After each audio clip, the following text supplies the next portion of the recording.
Kaugnay naman po ng writ of amparo na inihain ni Attorney Harry Roque sa Korte Suprema kaugnay ng standing arrest order sa kanya. Kamakausap po natin si House Quad Committee Co-Chairman Representative Dan Fernandez. Magandang umaga at welcome po sa Balitang Hali. Si Connie Season po ito. Hi, good morning Connie at sa mga nakikinig sa iyo. Magandang umaga po. Yes, sir, paano ho makakaapekto sa inyong investigasyon ang standing arrest order kay Attorney Harry Roque na inihain po niya ng writ of amparo sa Korte Suprema? Well, actually, hindi naman masyado makaka-apekto yun unless that the Supreme Court have decided already on his petition. But until such time that wala pa po tayo natatanggap na desisyon ng Korte Suprema, we will be doing our job as mandated to us by our rules that was adopted by the Congress. And at the same time, yung pong hinihingi po namin sa kanya ng mga dokumento which he promised also to deliver in the House of Representatives must be given to us voluntarily because he volunteered to give it to us. Nagtataka nga naman po kami dahil ang pinapile niya sa Supreme Court ay yung pong pagkakasite in contempt niya not precisely on the documents that we wanted to secure, but yung pagsasite namin sa kanya hindi doon sa dokumento, but on him not attending our hearing.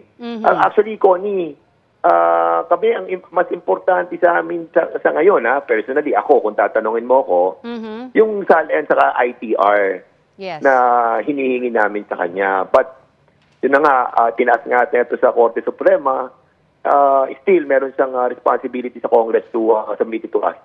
Okay, pero reaction lamang po ninyo, no? Sabi niya kasi hindi raw dapat ginagamit ng Kongreso yung kapangyarihang makapagsagawa ng legislative inquiry sa paraang abusive and oppressive. Ano ho ang inyong stand on that? Well, hindi ko makita yung abusive doon sa legislative inquiry namin. We were asking him the documents because he voluntarily told us that he's going to submit that document. So kami naman, we asked for the documents and then hindi na po siya umattend. So we cited him duces tagum. Ibig sabihin, dali mo yung mga dokumento that we were asking na hiningi mo. So, para makita po natin yung ating mga questions sa query sa legislative inquiry pertaining to those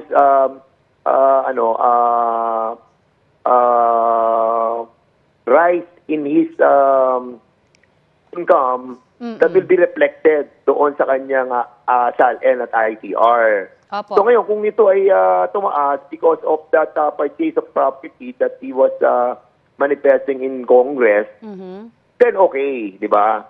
But kung hindi, then meaning, may other means kung saan ang galing yun. Okay. So, go ahead, sir. ang reason namin for that is that we have to amend our laws pertaining to those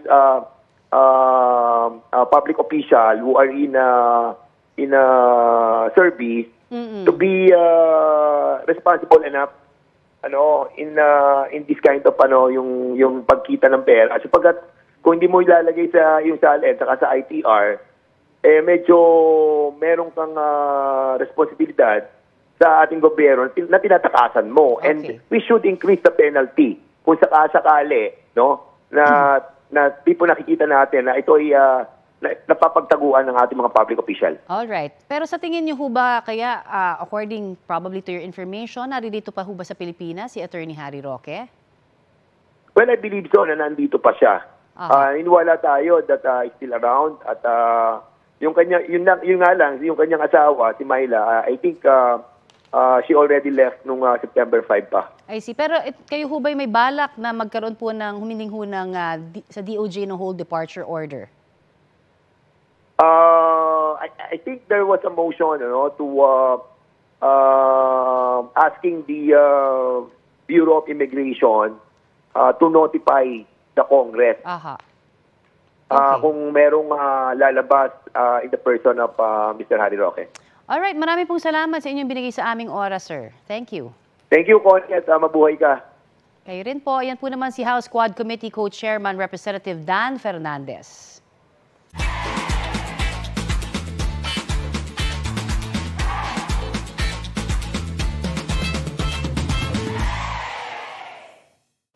Kapuso, para sa mga maiinit na balita, mag-subscribe sa GMA Integrated News sa YouTube.